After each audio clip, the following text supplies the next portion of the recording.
the top 10 power forwards in the NBA today. Now, as I said with my centers list, same thing applies for all positions. I take a 3-year sample size of regular season and postseason because I think that's the best sample size and most accurate for me to see how well a player progressed or regressed during that time frame. So, and then as far as criteria, expanding on the criteria, that playoff progression, that's always going to be important no matter the position, how well you play come playoff time. Interior defense also matters here as well. I think shooting is an important part, not just shooting the three, but being able to shoot the mid-range as well. Because obviously we've seen more stretch bigs over the years in the NBA, so being able to stretch the floor to at least shoot the mid-range.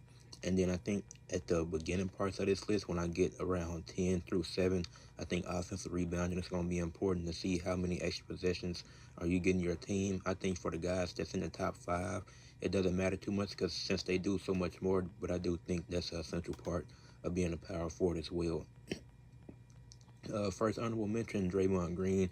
His defense has still been great. Made 2 all defensive teams in the last 3 seasons, but his offensive production has slowed down as his assists have went down. Field goal percentage continues to drop by the season, and he's had 2 disappointing playoff runs the last 2 playoffs he was in. So I can't put Draymond Green is no longer a top 10 power forward in the NBA. For Aaron Gordon, it's still been super effective for Denver. Played well come playoff time, helped him win a championship in 2023, shooting 34.6% from 3 over 2 offense, averaging 2 offensive rebounds per game.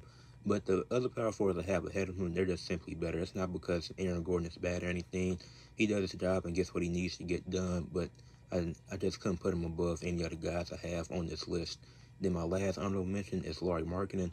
Was an all-star in 2023, but in 2024 and 25 had good seasons, but wasn't able to replicate that all-star MIP year that he had.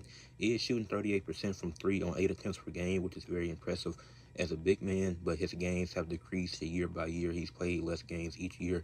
And like I said, he hasn't been able to replicate what he did in that first season with Utah. It's been there 3 years now, and like I said, on 8 attempts from 3, he's shooting 38%, but he just hasn't replicated what he did in that all-star year. Hopefully he can turn that around. Obviously, I'm not expecting anything out the Jazz.